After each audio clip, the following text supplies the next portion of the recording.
I used to look at PhD teaching assistants and think, wow. They are just, so cool. While normal people were chatting about restaurants, or whatever movie just hit theaters, they were sitting in campus cafes, debating deep academic theories. They had this aura of intellectual mystery. I wanted that. I desperately romanticized it. I wanted to be the person holding a lukewarm coffee, looking tired but brilliant. And then, I actually became one.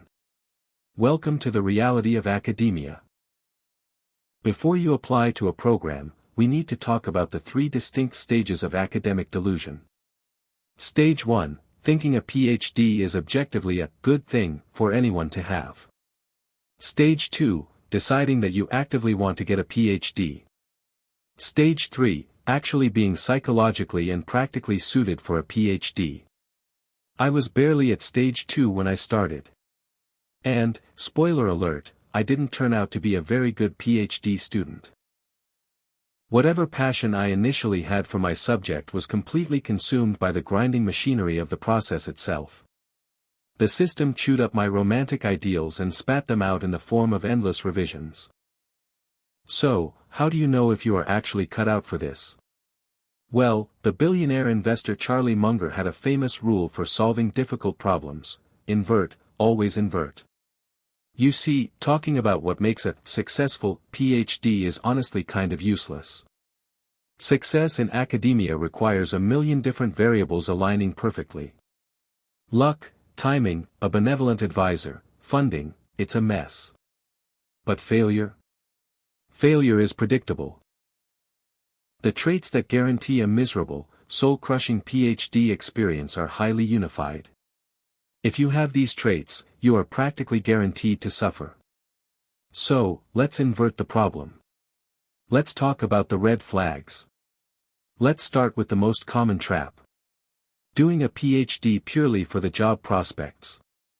If you are looking at a PhD purely as a stepping stone for future career prospects, or a guaranteed higher salary, you need to stop right now.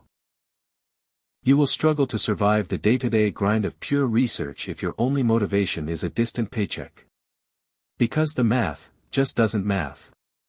Here is the brutal reality check.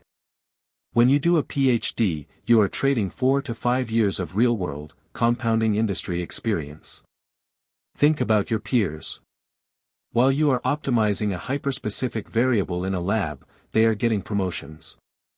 They are negotiating raises. They are building.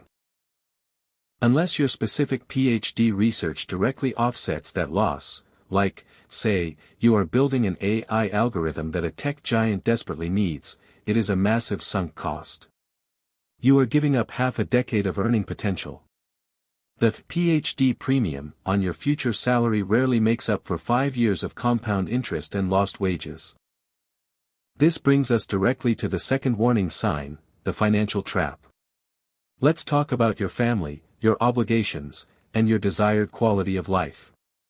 If your family's economic situation requires you to start earning real money soon, a PhD is a terrible idea.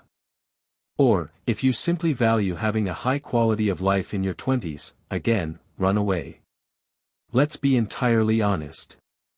A PhD guarantees exactly one thing: your current quality of life will likely drop. You are willingly signing up for a monastic lifestyle. You will be living on a meager stipend that barely covers rent and instant noodles. You will develop a supernatural radar for finding free pizza at department seminars. You will watch your friends go on vacations to Europe, while your biggest trip of the year is a bus ride to a regional conference. If financial stability brings you peace of mind, academia will rob you of that peace. You have to be okay with being the poorest person in your friend group for a very long time. Now, we need to talk about the heaviest one. The mental health trap. This is about your baseline stress tolerance. If you struggle to bounce back from setbacks, or if you have intense, debilitating stress responses, you need to hit the pause button. I am not saying resilience can't be built. It absolutely can. But this is a genuine medical warning from someone who has been there. Let me be vulnerable with you for a second. During my PhD journey, I fell into a severe depression that lasted well over a year. I couldn't get out of bed. I felt like a complete imposter. Every failed experiment felt like a personal indictment of my worth as a human being. There is a dark joke among grad students that PhD actually stands for permanent head damage. It's funny because it's terrifyingly true. Studies consistently show that graduate students face anxiety and depression at rates vastly higher than the general population. The trauma, the isolation, and the chronic stress can literally last a lifetime.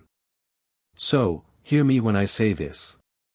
If I had to choose between having a PhD and keeping my mental health intact, I would choose my mental health.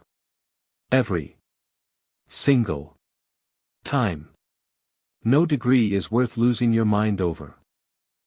Now, I know what some of you are thinking.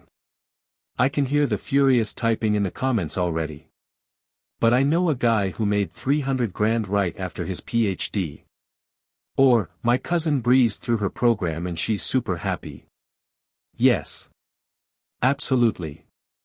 I acknowledge the counterarguments. Some people do make great money afterward. Some people have wonderful, supportive advisors and breeze through with their mental health perfectly intact. But those people are the exception, not the rule. They survived the system, they aren't proof that the system is safe.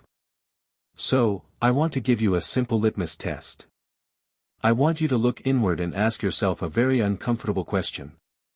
Are you running towards research, or are you running away from the real-world job market?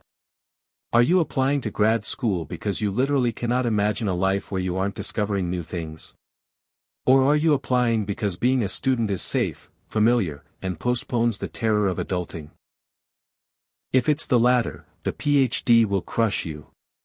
The structured comfort of undergrad does not exist in a doctoral program. We need a desperate redefinition of success in academia. Society tells us that quitting is bad. That stepping away is a failure. But I am telling you, walking away from a PhD application isn't a failure at all.